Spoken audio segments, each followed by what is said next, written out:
అసలు మన ఇండియా ఏంటి? Year 1700, India's share in the world's economy was an astounding 27%. అసలు లాస్ట్ 10 years గా ఇండియాలో ఎలాంటి సెక్టర్స్ లో బిజినెసెస్ బాగా గ్రో అయ్యాయి? నెక్స్ట్ 10 years లో ఇండియాలో ఎలాంటి బిజినెస్ కి ఆపర్చునిటీ ఉంది? అసలు ఇండియాలో పీపుల్ కి ఏం కావాలి? ఇండియాలో చాలా బిజినెసెస్ ఇనిషియల్ స్టేజ్ లోనే ఎందుకు ఫెయిల్ అవుతున్నాయి? చాలా మంది అంటూ ఉంటారు కదా, ఇండియా అనేది ఒక స్టేటస్ డ్రివెన్ సొసైటీ అని. అసలు ఎందుకు అలా అంటారు? చాలా మూవీస్ లో ఒక సేయింగ్ ఉంటుంది కదా, richer get richer, poorer get poorer అని. అసలు ఎందుకు అలా? నీకు గానీ ఒక బిజినెస్ ఐడియా ఉండి లేదా నువ్వు ఫ్యూచర్ లో బిజినెస్ స్టార్ట్ చేద్దాం అనుకుంటే నీకు ఎన్నో క్వశ్చన్స్ కి ఈ వీడియోలో ఆన్సర్స్ దొరుకుతాయి. ఈ రిపోర్ట్ చూసాక అసలు మనం అనుకున్న ఇండియాకి ఈ రిపోర్ట్ లో ఇండియాకి చాలా డిఫరెన్స్ ఉంది. ఇది బ్లూ వెంచర్స్ అనే ఒక వీసీ కంపెనీ రిలీజ్ చేసిన ఇండస్ వ్యాలీ 2024 రిపోర్ట్. ఈ రిపోర్ట్ కి మేజర్ గా 3 మెయిన్ పీపుల్ కాంట్రిబ్యూట్ చేశారు: సజిత్ పై, అనురాగ్ పగారియా, నచ్చమ్మాయి సావిత్రి. ఫస్ట్ ఇలాంటి రిపోర్ట్ ని పట్టుకొచ్చి ఇండియాలో చాలా బిజినెసెస్ కి హెల్ప్ చేసేలా రిపోర్ట్ ని తయారు చేసినందుకు థ్యాంక్ యూ.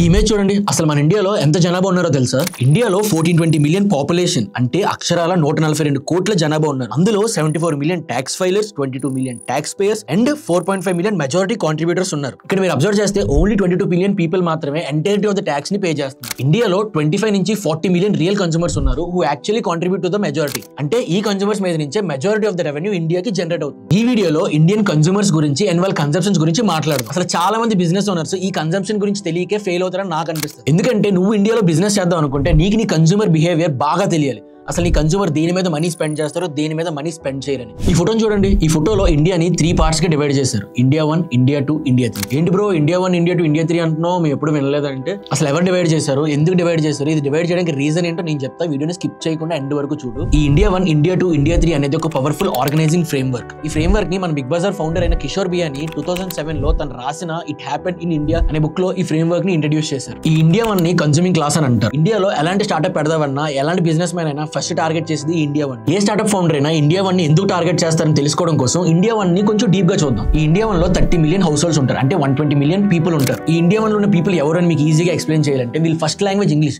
అంటే వీళ్ళ ఇంట్లో మమ్మీ డాడీతో కూడా ఇంగ్లీష్ లోనే మాట్లాడతారు. అండ్ వీళ్ళు ఎలాంటి వాళ్ళంటే ఆల్రెడీ ఫ్రెండ్స్ వెబ్ సిరీస్ ని 1-2 సార్లు చూసిన వాళ్ళు అయి ఉంటారు. వీళ్ళని హై ఇన్కమ్ పీపుల్ అంటారు, అంటే వీళ్ళ పర్ క్యాపిటల్ ఇన్కమ్ $15,000. వీరు ఇండియాలో జరిగే 60% ఆఫ్ ద కన్సంప్షన్ వీళ్ళు మాత్రమే చేస్తారు. It is $800 billion.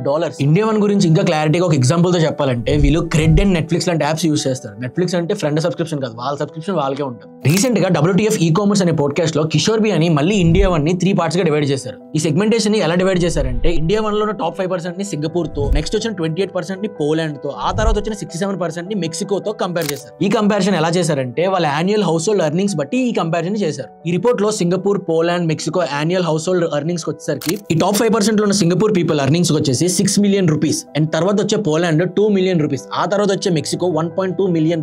ఇక్కడ మన ఇండియా 1 కన్సంప్షన్ చూస్తే మెజారిటీ ఆఫ్ ద కన్సంప్షన్స్ వాళ్ళు బ్యూటీ మీద స్పెండ్ చేస్తున్నారు. నేను షాక్ అయిన రిపోర్ట్ చూస్తే ఇంకా షాక్ అవుతాను. అరౌండ్ 89% బ్యూటీ మీద స్పెండ్ చేస్తున్నారు. ఆ తర్వాత వచ్చేసి ఫుడ్ అండ్ బెవరేజెస్ 79%, ఆ తర్వాత డైనింగ్ మీద 70% ఆఫ్ దట్ మనీని ఈ డైనింగ్ మీద స్పెండ్ చేస్తున్నారు. ఇలా ఇండియా 1 ని సెపరేట్ చేయడం వల్ల ఈ డబ్బున్న కన్సంప్షన్ ప్యాటర్న్స్ ని మనం ఈజీగా అర్థం చేసుకునే స్కోప్ ఎక్కువ ఉంటుంది. ఇలా చేయడం వల్ల ఒక బిజినెస్ లో ఎవరిని టార్గెట్ చేయాలి, వాళ్ళ టార్గెట్ ఆడియన్స్ ఎవరు, వాళ్ళ స్పెసిఫిక్ పర్చేసింగ్ పవర్ ఎంత ఉంది, ఇలాంటి థింగ్స్ అని మనకు తెలిస్తే మన బిజినెస్ లో ఒక బెటర్ అప్రోచ్ ఉంటుంది. కమింగ్ టాపిక్స్ లో ఇంకా క్లియర్ గా అర్థమవుతుంది ప్రతి స్టార్ట్అప్ ఎందుకు ఇండియా 1 ని టార్గెట్ చేస్తుంది అని. ఎక్కడ స్కిప్ చేయకుండా చూడు. నేను చేసిన రీసెర్చ్ లో నువ్వు గానీ ఇండియా 1 ని టార్గెట్ చేసి బిజినెస్ స్టార్ట్ చేద్దాం అనుకుంటే నువ్వు మైండ్ లో పెట్టుకోవాల్సిన 3 important points. First thing, market maturity. India 1 లో ఉన్న పీపుల్ కి ఆల్రెడీ మార్కెట్ మీద ఒక మెచ్యూరిటీ ఉంటుంది. ఎందుకంటే వీళ్ళు యూజువల్ గానే వెస్టర్న్ కల్చర్ ని ఫాలో అవుతారు. ఏదైనా ఇన్నోవేటివ్ ప్రొడక్ట్స్ కానీ సర్వీసెస్ కానీ వీళ్ళకి ఆల్రెడీ తెలిసే ఉంటుంది. వాళ్ళకి మనం ట్రైన్ చేయాల్సిన అవసరం ఉంటుంది. సో ఏ స్టార్ట్అప్ అయినా ఇనిషియల్ గా రెవెన్యూ జనరేట్ చేయాలంటే India 1 is the right target. A startup అయినా ఇనిషియల్ గా ఇండియా 1 ని టార్గెట్ చేసి రెవెన్యూ జనరేట్ చేసి ఆ తర్వాత ఇండియా 2 కి ఎక్స్పాండ్ చేయడం easy. Second thing, resources. Already ఒక స్టార్ట్అప్ అంటే వాళ్ళ దగ్గర limited human resource and limited capital కూడా ఉంటుంది. సో అలాంటి టైప్ లో నువ్వు ఇండియా 1 ని టార్గెట్ చేయడం వల్ల వాళ్ళకి ఆల్రెడీ ఉన్న మెచ్యూరిటీ వల్ల నువ్వు ఎక్కువ రిసోర్సెస్ ని వేస్ట్ చేయాల్సిన అవసరం ఉంది. నీ దగ్గర ఉన్న రిసోర్సెస్ ని ఎఫెక్టివ్ గా యూస్ చేసుకుంటే India 1 is the best target. So అలా నీ రిసోర్సెస్ ని ఇనిషియల్ గా చిన్నగా కూడా మేనేజ్ చేసి నీ బిజినెస్ ని సక్సెస్ అవ్వచ్చు. ఫర్ ఎగ్జాంపుల్ మన జే వర్కింగ్ అండ్ బ్లూ ఆరెంజ్ తీసుకోండి. మార్కెట్ లోకి చాలా చిన్నగా స్టార్ట్అప్ అనే పాయింట్ ఆఫ్ వ్యూ వచ్చాయి. వాళ్ళు టార్గెట్ చేసింది కూడా ఓన్లీ ఇండియాలో ఉన్న టాప్ 1% పీపుల్. సో అందుకే బ్రాండ్ సక్సెస్ అవడానికి ఈజీగా స్కోప్ ఉంది. Third thing, scalability. ఇండియా 1 లో ఏ స్టార్ట్అప్ పెట్టినా దానికి బ్రాండ్ రికగ్నైజేషన్ తెచ్చుకోవడం చాలా ఈజీ. ఎందుకంటే వీళ్ళకి ఆల్రెడీ ప్రతి ప్రోడక్ట్ మీద, ప్రతి సర్వీస్ మీద ఆల్రెడీ ముందే అవేర్నెస్ ఉంటుంటుంది. ఇండియా 2 అంటే ఆస్పిరెంట్ క్లాస్ పీపుల్. ఏవైతే స్టార్ట్అప్స్ ఇండియా 1 లో స్టార్ట్ అవుతాయో వాళ్ళు స్లోగా ఇండియా 2 కి ఎక్స్పెండ్ చేస్తారు. మీకు డౌట్ రావచ్చు, what is aspirant class people అని. మీకు ఒక చిన్న ఎగ్జాంపుల్ చెప్తాను. ఆస్పిరెంట్ క్లాస్ పీపుల్ అంటే నాకు ఈ షూ కావాలి, నాకు ఆ ఫోన్ కావాలి, నాకు ఆ బ్రాండ్ కావాలి, ఇలా ఆస్పైర్ చేసే పీపుల్ ని ఆస్పిరెంట్ క్లాస్ పీపుల్ అంటారు. ఈ ఆస్పిరెంట్ క్లాస్ పీపుల్ ని టార్గెట్ చేసి ఇండియాలో చాలా బిజినెసెస్ బూమ్ అయ్యాయి. అందులో ఒక ఎగ్జాంపుల్ మన బోట్. ఒకప్పుడు మనకి ఇయర్ ఫోన్స్ అంటే JBL పెద్ద పెద్ద బ్రాండ్స్ ఉండేవి. అలాంటి ఆడియన్స్ ని టార్గెట్ చేసి వాళ్ళకి తక్కువ ప్రైస్ లోనే ఇయర్ ఫోన్స్ ని బ్లూటూత్ అని డిఫరెంట్ సెగ్మెంట్స్ లో లాంచ్ చేసి మార్కెట్ మొత్తం క్యాప్చర్ చేసింది బోట్. ఇప్పుడు మన ఇండియా 2 గురించి ఇంకొంచెం డీటెయిల్ గా చూద్దాం. ఇండియా 2 లో 70 మిలియన్ హౌస్ హోల్డ్స్ ఉంటారు. అంటే నియర్లీ 300 మిలియన్ పీపుల్. వాళ్ళ యావరేజ్ ఎర్నింగ్స్ వచ్చేసి $3,000 పర్ క్యాపిటల్. ఇండియా 2 లో చాలా యంగ్ అండ్ ఆస్పిరేషనల్ పీపుల్ ఉంటారు. వాళ్ళ యావరేజ్ ఏజ్ వచ్చేసరికి 18 to 35. వీళ్ళ మదర్ టంగ్ మోస్ట్లీ వీళ్ళ ఫస్ట్ లాంగ్వేజ్ అంటే రీజనల్ లాంగ్వేజ్ అనుకోవచ్చు. ఇండియా 2ని మీకు కొంచెం అర్థమయ్యేలా చెప్పాలంటే వీళ్ళు Flipkart, Meesho and market places లో షాపింగ్ చేస్తారు. ఈ ఇమేజ్ చూడండి. ఈ ఇండియా 2 లో ఉన్న వాళ్ళని very few e commerce markets ని టార్గెట్ చేస్తాయి. వీళ్ళని ఎలా టార్గెట్ చేస్తాయి అంటే అన్బ్రాండెడ్ ఎలక్ట్రానిక్స్ మీద, ఈ అన్బ్రాండెడ్ ఫ్యాషన్ అపెరల్స్ ఉంటాయి కదా వాటి మీద, ఈ ఫస్ట్ కాపీ అపెరల్స్ మీద, మనం చైనా ప్రొడక్ట్స్ అంటాం కదా అలాంటి ప్రొడక్ట్స్ ని తెచ్చి ఇండియా 2 పీపుల్ ని టార్గెట్ చేస్తారు. మీకు చిన్న ఎగ్జాంపుల్ చెప్తాను. కొన్ని బ్రాండ్స్ ఉంటాయి కదా అడిడాస్ ని, అబిబాస్ అని, ఇలాంటి బ్రాండ్స్ ని తెచ్చి యాస్పిరెంట్ క్లాస్ పీపుల్ ని టార్గెట్ చేస్తారు. Out of my research next big opportunity India 2 లోనే ఉందని నాకు అనిపిస్తుంది. ఎందుకో చెప్తా. ఏదో ఒక సెగ్మెంట్ లో ఇండియా 2 రిచ్ అయ్యి ఇండియా 1 కి ఎక్స్పెండ్ అవుతారు. మీకు డౌట్ రావచ్చు ఎలా. ఇండియా 2 లో ఉన్న people aspirational people. Aspiration drives new consumer behaviour. ఈ ఆస్పిరేషనల్ పీపుల్ కి మార్కెట్ లో ఏదైనా కొత్త ప్రోడక్ట్ లాంచ్ అయిందంటే పక్కా ట్రై చేయాలని అనిపిస్తూ ఉంటుంది. మీకు ఒక చిన్న ఎగ్జాంపుల్ చెప్తాను. ఒకప్పుడు మనం ఏదైనా చిన్న ప్రోడక్ట్ కొనాలన్నా కిరాణా షాప్ లో మాత్రమే కొనేవాళ్ళు. అలాంటిది ఇప్పుడు majority of the people DMart కి షిఫ్ట్ అయ్యారు. ఈ చేంజ్ చూస్తేనే మనకు అర్థమైపోతుంది that how things gonna be better. But new opportunities వచ్చిన ప్రతిసారి there is a lack of understanding and చాలా ఛాలెంజెస్ ఫేస్ చేయాల్సి వస్తుంది. ఈ మాట నేను ఎందుకన్నా నేను ఎక్స్ప్లెయిన్ చేస్తాను. ఇండియా 1 అండ్ ఇండియా 2 కి షాపింగ్ లో హ్యూజ్ డిఫరెన్స్ ఉంది. ఫర్ ఎగ్జాంపుల్ మన హైదరాబాద్ లో ఉన్న ఇనార్బిట్ మాల్ తీసుకుందాం. ఇండియా 1 వాళ్ళు దానికే షాపింగ్ వెళ్తారు, ఇండియా 2 వాళ్ళు దానికే షాపింగ్ వెళ్తారు. కాకపోతే ఇక్కడ చిన్న డిఫరెన్స్ ఏంటంటే పెద్ద పెద్ద బ్రాండ్స్ ఉన్న లైన్ లోనే జుడియో కూడా ఉంది. ఈ ఇండియా 2 లో ఉన్న పీపుల్ అక్కడికి వెళ్ళింది పెద్ద పెద్ద బ్రాండ్స్ కొనడానికి కాదు, పెద్ద పెద్ద బ్రాండ్స్ మధ్యలోనే జుడియోలో షాపింగ్ చేయడం. సో జుడియోని అలాంటి పెద్ద పెద్ద షాపింగ్ మాల్స్ లో ప్లేస్ చేయడం వల్ల ఈ ఆస్పిరెంట్ పీపుల్ కి జుడియో అనేది ఒక బ్రాండ్ లా కనిపిస్తుంది. But we know the reality of Zudio. If you're selling something నీకు ప్రాపర్ గా తెలియాలి what Indian 1 people needs and what India 2 people needs. ఈ సెగ్మెంట్ లో నీకు డిఫరెన్స్ తెలుసుకోలేకపోతే నీ బిజినెస్ ఫెయిల్ అయ్యే ఛాన్స్ చాలా ఎక్కువ. ఆఫ్టర్ ఇండియా 1 and 2 ఇప్పుడు ఇండియా 3 గురించి డీప్ గా చూద్దాం. ఇండియా 3 అనగానే గుర్తుపెట్టుకోవాల్సింది only one thing, it is unmonetizable. అంటే వీళ్ళ దగ్గర నుంచి మనం ₹1 కూడా ఎక్స్పెక్ట్ చేయలేం. ఇండియా 3 లో 205 మిలియన్ హౌస్ హోల్డ్స్ ఉంటారు. అంటే 1 బిలియన్ పీపుల్. నువ్వు అబ్జర్వ్ చేస్తే ఇండియా 1 అండ్ ఇండియా 2 కన్నా ఇండియా 3 చాలా ఎక్కువ. వీళ్ళ ఎర్నింగ్స్ వచ్చేసరికి $1,000 పర్ క్యాపిటల్. ఇండియా 3 లో మేజర్ గా ఓల్డర్ పీపుల్ ఉంటారు అండ్ కొంతమంది చాలా స్లో టెక్నాలజీకి అడాప్ట్ అవ్వడానికి. ఇండియా 3 లో ఉన్న పీపుల్ కి మేజర్ గా ఎలాంటి ప్రొడక్ట్ అయినా సర్వీస్ అయినా వీళ్ళకి ఫ్రీగా కావాలి. ఒక్కసారి నువ్వు మనీ అడిగావంటే వాళ్ళు వానిష్ అయిపోతారు. వీళ్ళకి ఎలాంటి లగ్జరీ ప్రొడక్ట్స్ మీద, ప్రీమియం ప్రొడక్ట్స్ మీద అసలు ఇంట్రెస్ట్ ఉండదు. ఎందుకంటే వీళ్ళు కొంచెం middle income people. India 1, India 2, India 3 లో వాడిన యాప్స్ గురించి మాట్లాడాలంటే ఈ చార్ట్ చూడండి, మీకు ప్రాపర్ గా ఎక్స్ప్లెయిన్ చేస్తాను. ఇండియా 3 లో వాడిన యాప్స్ ఇండియా 1, ఇండియా 2 వాడతారు. అలానే ఇండియా 2 లో వాడిన యాప్స్ కూడా ఇండియా 1 వాడతారు. కానీ ఇండియా 1 లో వాడిన యాప్స్ ఇండియా 2, ఇండియా 3 వాడలేదు. మీకు చిన్న ఎగ్జాంపుల్ చెప్తా. ఫర్ ఎగ్జాంపుల్ నెట్ఫ్లిక్స్ సబ్స్క్రిప్షన్ ఉంది. అది ఓన్లీ ఇండియా 1 లో ఉన్న పీపుల్ మాత్రమే వాడగలరు. India 2, India 3 వాడలేరు. అలానే క్రెడ్ కూడా. ఈ ఇండియా 3 లో బాగా వాడిన apps WhatsApp, YouTube, MX player. అదే యూట్యూబ్ మానిటైజ్ చేయడం స్టార్ట్ చేసింది అనుకో ఇండియా 1, ఇండియా 2 వాడే ఛాన్స్ ఉంది, కానీ ఇండియా 3 వెంటనే డిలీట్ చేసేస్తారు. ఇప్పుడు ఇండియాలో ద మోస్ట్ ఇంపార్టెంట్ అయిన కన్సంప్షన్ పార్ట్ కొద్దాం. ఈ చార్ట్ చూడండి. ఈ చార్ట్ లో ఇండియా అండ్ చైనా జీడిపి గురించి క్లియర్ గా ఎక్స్ప్లెయిన్ చేశారు. వేర్ చైనా గ్రాసరీస్ క్యాపిటల్ మీద 43% స్పెండ్ చేస్తే వేర్ ఇండియా అందులో జస్ట్ 29% స్పెండ్ చేస్తుంది. ఈ గ్రాస్ ఫిక్స్ క్యాపిటల్ అంటే కంట్రీలో ఉన్న private or government sectors most of their మనీని ఇన్ఫ్రాస్ట్రక్చర్ మీద స్పెండ్ చేయడం. Where like roads, bridges, rail roads, metros etcetera. అది మన చైనాతో కంపేర్ చేసుకుంటే ఇండియాలో చాలా తక్కువ ఉంది. ఇండియాలో ప్రైవేట్ కన్సంప్షన్ 60% ఉంటే చైనాలో ప్రైవేట్ కన్సంప్షన్ ఇస్ అరౌండ్ 38%. అదే గవర్నమెంట్ స్పెండ్స్ చూస్తే ఇండియాలో 11% ఉంటే చైనాలో 16% ఉంది. ఈ కన్సంప్షన్ పార్ట్ లో నెక్స్ట్ ఇంపార్టెంట్ థింగ్ ఏంటంటే డిస్క్రిషనరీ స్పెండ్స్. మీరు అబ్జర్వ్ చేస్తే ఇండియాలో లాస్ట్ 20 years గా ఈ డిస్క్రిషనరీ స్పెండ్స్ అనేది స్లోగా ఇంక్రీజ్ అవుతూ వచ్చింది. 2000s లో డిస్క్రిషనరీ స్పెండ్స్ అనేది 13% ఉంటే అదే 2022 కి 21% కి గ్రో అయింది. డిస్క్రిషనరీ స్పెండ్స్ అంటే నాన్ ఎసెన్షియల్ థింగ్స్ మీద స్పెండ్ చేయడం. ఫర్ ఎగ్జాంపుల్ ఒక 10-20,000 పెట్టి స్నీకర్స్ కొనడం, ఒక 5-6,000 పెట్టి పార్టీస్ కి స్పెండ్ చేయడం. ఇలాంటి థింగ్స్ అన్నిటిని డిస్క్రిషనరీ స్పెండ్స్ అని అంటారు. ఇక్కడ ఒక ఇంట్రెస్టింగ్ స్టాట్ ఏంటంటే ఇండియాలో రీటైల్ మార్కెట్ లో గ్రాసరీస్ కి బాగా బెనిఫిషియరీ మార్కెట్ ఉంది. ఇక్కడ మీరు ప్రాపర్ గా అబ్జర్వ్ చేస్తే ఇండియాలో 70% ఆఫ్ ద మార్కెట్ గ్రాసరీస్ మీద ఉంది. అదే ఫర్ ఎగ్జాంపుల్ మీరు చైనాలో చూస్తే ఇట్స్ ఓన్లీ 40%. అదే డిస్క్రిషనరీ స్పెండ్స్ వచ్చేసరికి ఇండియాలో 25% మార్కెట్ ఉంటే అదే చైనాలో ఇట్స్ 60%. అంటే డిస్క్రిషనరీ స్పెండ్స్ లో ఇండియా కన్నా చైనా ఈ స్పెండింగ్ వే మోర్. నెసెసిటీస్ మీద ఇండియా ఎంత స్పెండ్ చేసినా still India under consumes on several categories. ఈ గ్రాఫ్ చూడండి. ఇండియాలో ప్రోటీన్ కన్సంప్షన్ గురించి మీకు బాగా తెలుస్తుంది. ఇండియాలో యావరేజ్ గా ఒక person on and average 66 grams of protein per day consume చేస్తాడు. అదే చైనాలో 108 grams ఆఫ్ ప్రోటీన్ ని కన్స్యూమ్ చేస్తున్నారు. చాలా కంట్రీస్ తో కంపేర్ చేస్తే ఇండియా చాలా తక్కువలో ఉంది. ఈ ప్రోటీన్ కన్సంప్షన్స్ మీద అండ్ ఇండియాలో ఈ ప్రోటీన్ కున్న మార్కెట్ మీద నేను రీసెంట్ గా ఇన్స్టాగ్రామ్ ప్రొఫైల్ లో ఒక డీటెయిల్ వీడియో చేశాను. ఆ వీడియో చూడండి, మీకు ప్రాపర్ గా అర్థమవుతుంది. ఇందాక అన్నాను కదా ఇండియా చాలా కన్సెప్షన్స్ లో ఇంకా చాలా తక్కువలో ఉందని. ఆ మాట ఎందుకన్నా మీకు ఇప్పుడు క్లారిటీ వస్తుంది. ఈ గ్రాఫ్ చూడండి. ఇండియాలో ఓన్లీ 8% పీపుల్ దగ్గర మాత్రమే కార్స్ ఉన్నాయి. అదే ఏసీ అండ్ కూలర్స్ దగ్గరకు వచ్చేసరికి 24% పీపుల్ దగ్గర మాత్రమే ఏసీ అండ్ కూలర్స్ ఉన్నాయి. అండ్ ఓవరాల్ ఇండియాలో చూస్తే ఓన్లీ 38% పీపుల్ దగ్గర మాత్రమే రెఫ్రిజిరేటర్స్ ఉన్నాయి. ఇందులో ఒక గుడ్ థింగ్ ఏంటంటే 50% ఆఫ్ ఇండియన్స్ దగ్గర 2 wheelers. Coming to elevated density. మనం అప్పుడప్పుడు షాపింగ్ మాల్స్ లో చూసినప్పుడు కొన్ని ఎలివేటర్స్ దగ్గర కొంతమంది పీపుల్ బాగా ఎగ్జైట్ అవుతూ ఉంటారు. అప్పుడు మనం మాట్లాడుకుంటాం కదా వీళ్ళేంటి ఇంత ఎగ్జైట్ అవుతున్నారు, ఎలివేటర్ ఎప్పుడు చూడలేదని. యాక్చువల్గా వాళ్ళు ఎప్పుడు చూడలేదు. ఎందుకో చెప్తా. ఈ స్టాట్ చూడండి. ఇండియాలో ఎవ్రీ 1000 1000 పీపుల్ కి ఓన్లీ 0.5 ఎలివేటర్స్ ఉన్నాయి. అదే స్విట్జర్లాండ్ లో చూసుకుంటే ఫర్ ఎవ్రీ 1000 పీపుల్ కి 32 ఎలివేటర్స్ ఉన్నాయి. ఇక్కడ మీకు అర్థమైపోతుంది పాపం వాళ్ళు ఎందుకు అంత ఎక్సైట్ అవుతారు ఎలివేటర్స్ ని చూసి. ఇప్పుడు ఇదే కన్సెప్షన్ ప్యాటర్న్ గురించి కొంచెం డీప్ గా చూద్దాం. Coming to domestic airlines traffic, on and average చైనాలో 590 పీపుల్ డొమెస్టిక్ ఎయిర్లైన్స్ లో ట్రావెల్ చేస్తూ ఉంటారు. అదే మన ఇండియాకి వచ్చేసరికి ఇట్స్ ఓన్లీ 152 మిలియన్ పీపుల్. ఇండియాలో కన్సంప్షన్ క్లాస్ గ్రో అవుతుంది అనడానికి ఇదే best example. Goldman socks report ప్రకారంగా 2011 లో 37 మిలియన్ అఫ్లుయెంట్ క్లాస్ పీపుల్ ఉంటే అదే 2023 కి 60 మిలియన్ కి రీచ్ అయింది. ఈ అఫ్లుయెంట్ క్లాస్ పీపుల్ అంటే people who are earning more than $10,000 per capital. Affluent class people ఎవరంటే సింపుల్ గా చెప్పాలంటే అబండెన్స్ వెళ్తున్న వాళ్ళని అఫ్లుయెంట్ క్లాస్ పీపుల్ అంటారు. ఇండియాలో క్రెడిట్ కార్డ్ యూజర్స్ వస్తే ఫైనాన్షియల్ ఇయర్ 2021 లో 62 మిలియన్ క్రెడిట్ కార్డ్ హోల్డర్స్ ఉన్నారు. అదే అక్టోబర్ 23 కి వచ్చేసరికి 95 మిలియన్ క్రెడిట్ కార్డ్ హోల్డర్స్ ఉన్నారు. కాకపోతే వీళ్ళందరూ non unique credit card holders.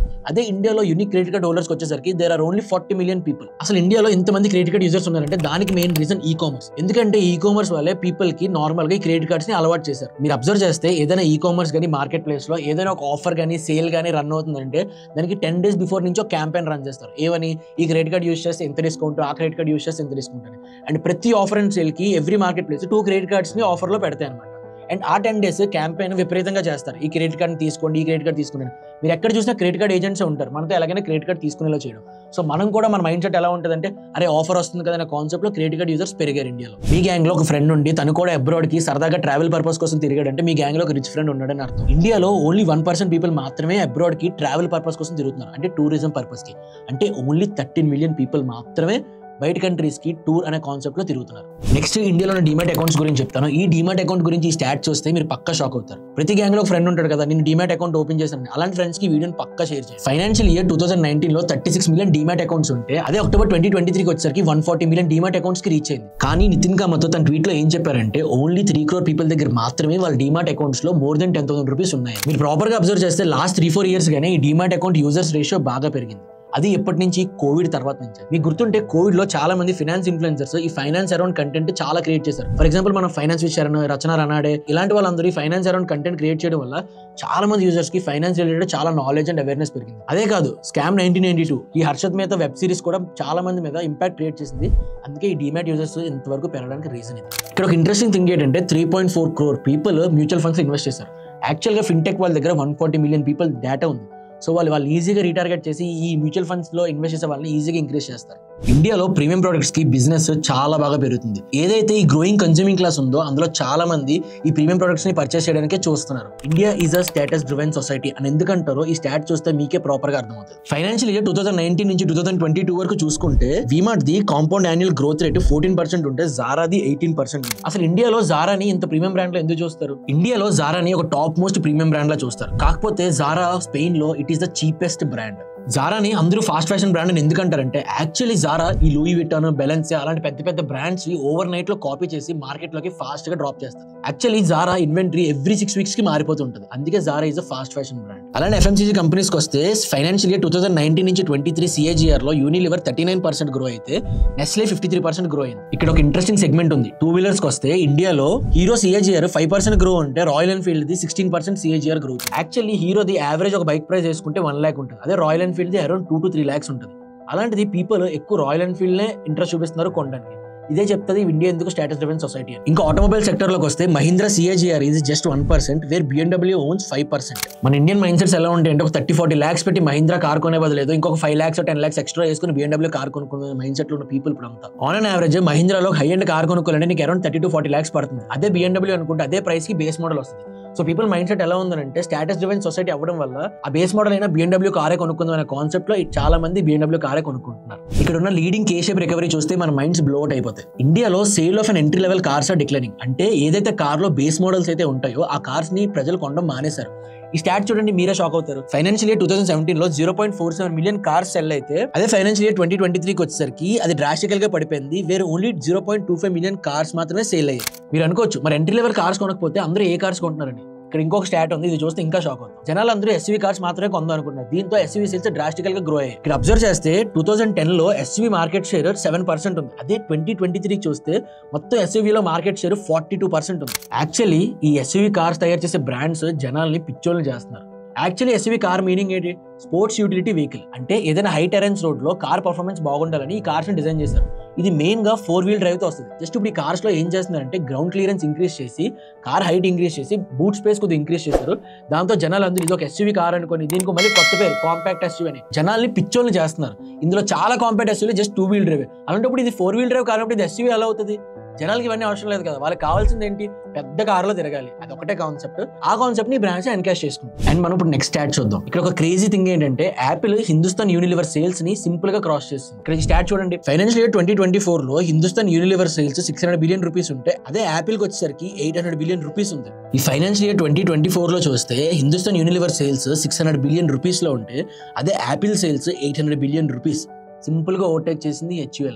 And ఇండియాలో కూడా ఈ ఐఫోన్ గ్రో అవడానికి మెయిన్ రీజన్ ఈ క్రెడిట్ కార్డ్స్. మీకు తెలుసా ఇండియాలో 70% of the iPhones credit card మీదే కొన్నారు. మీరు అబ్జర్వ్ చేస్తే ఐఫోన్ ప్రతి కొత్త మోడల్ లాంచ్ అయినప్పుడు ప్రీవియస్ మోడల్ ప్రైస్ బాగా తగ్గిస్తారు. ఆ తగ్గించారని అనగానే ఈ టెక్ ఇన్ఫ్లుయెన్సర్స్ చాలా మంది దీని మీద కంటెంట్ క్రియేట్ చేసి మార్కెట్ క్రియేట్ చేస్తారు. ఎలా అంటే ఇదంతా యాపిల్ చేసే గేమే. ఫస్ట్ ఇనిషియల్ గా ఈ ఆఫర్ లో ఉన్న ప్రైస్ మొబైల్స్ ని అందరికీ అలవాటు చేస్తారు. ఆ తర్వాత నీకే తెలియకుండా నువ్వు యాపిల్ ఎకో సిస్టమ్ కి బాగా అలవాటు పడిపోతావు. అప్పుడు నువ్వు యాపిల్ ఫోన్ తప్ప వేరే మొబైల్ యూస్ చేయి. అంత ఒక బిజినెస్ గేమే. ఫస్ట్ థింగ్ నువ్వు అర్థం చేసుకోవాల్సింది ఏంటంటే ఈ ఓవరాల్ రిపోర్ట్ ప్రకారంగా నువ్వు కానీ ఫ్యూచర్ లో బిజినెస్ స్టార్ట్ చేద్దాం అనుకున్నా, నువ్వు ఇలాంటి రిపోర్ట్ లో నీ టార్గెట్ ఆడియన్స్ తెలుసుకోకుండా, నీ కన్స్యూమర్ బిహేవియర్ తెలుసుకోకుండా నువ్వు కానీ బిజినెస్ స్టార్ట్ చేస్తే ఫెయిల్ అయ్యే ఛాన్సెస్ చాలా ఉంటాయి. అదే ఇలాంటి రిపోర్ట్స్ అని నువ్వు అనలైజ్ చేసి నీ టార్గెట్ ఆడియన్స్ ఎవరు, నీ కన్స్యూమర్ బిహేవియర్స్ ఏంటి, నువ్వు ఏ మార్కెట్ ని ట్యాప్ చేస్తే నువ్వు ప్రాఫిట్స్ లోకి ఫాస్ట్ గా వెళ్తావు, ఇలాంటి థింగ్స్ అన్ని తెలుసుకొని నువ్వు బిజినెస్ స్టార్ట్ చేస్తే నువ్వు గ్రో అయ్యే ఛాన్సెస్ చాలా ఎక్కువ ఉంటాయి. ఈ రిపోర్ట్ ని బాగా అనలైజ్ చేస్తే ఇండియాలో అఫ్లూయెంట్ క్లాస్ పీపుల్ పెరిగే ఛాన్సెస్ చాలా ఎక్కువ ఉంది. దాంతోపాటు ఇండియాలో ఈ యాస్పిరెంట్ క్లాస్ కూడా చాలా పెరుగుతుంది. నువ్వు కానీ నెక్స్ట్ 5 years లో పక్క బ్రాండ్ బిల్డ్ చేద్దాం అనుకుంటే ఈ యాఫ్లెంట్ క్లాస్ పీపుల్ ని, ఈ యాస్పిరెంట్ క్లాస్ పీపుల్ ని మైండ్ లో పెట్టుకొని నీ బ్రాండ్ గా నువ్వు డిజైన్ చేస్తే గ్రో అయ్యే స్కోప్ చాలా ఎక్కువ ఉంది. ఈ వీడియో మీరు ఇప్పటివరకు చూసినందుకు థ్యాంక్ యూ సో మచ్. ఈ వీడియోలో మీరు ఏమైనా కొత్తగా ఇంట్రెస్టింగ్ థింగ్ నేర్చుకున్నారనిపిస్తే కింద కమెంట్ చేయండి. అండ్ మీ ఫ్రెండ్స్ లో ఎవరికైనా బిజినెస్ ఇంట్రెస్ట్ ఉంటే వాళ్ళకి ఈ వీడియో పక్కా షేర్ చేయండి. వాళ్ళకి చాలా హెల్ప్ అవుతుంది. ఇండస్ వ్యాలీ రిపోర్ట్ అనేది తెలుగులో ఇప్పుడు వచ్చి ఎక్కడ లేదు. మీరు కావాలంటే యూట్యూబ్ లో సెర్చ్ చేసి ఇండస్ వ్యాలీ రిపోర్ట్ అని కొట్టండి. తెలుగులో ఎక్కడ ఉండదు. ఎందుకంటే ఈ రిపోర్ట్ చేయడం అంత ఈజీ కాదు. ఇది కూడా మా టీం అంతా కలిపి ఒక గ్రూప్ ఎఫర్ట్స్ వల్ల ఈ వీడియో బయటకు వచ్చింది. యాక్చువల్లీ మేము అరౌండ్ ఒక 200 క్యూములేటివ్ హార్స్ స్పెండ్ చేస్తే కానీ వీడియో రిపోర్ట్ ని మీరు రెడీ చేయలేక. ఈ తెలుగు బిజినెస్ టాక్స్ ఎలా అంటే business around everything under one roof అనే కాన్సెప్ట్ ఈ ఛానల్ స్టార్ట్ చేసాం. And business related, creator economy related, finance related proper content ని క్యూరేట్ చేసి ఎవ్రీ వీక్ మీకు ప్రాపర్ గా నాలెడ్జ్ వచ్చేలాగా ఒక ప్రాపర్ వీడియోని షేర్ చేస్తాం. Please do subscribe and share this channel.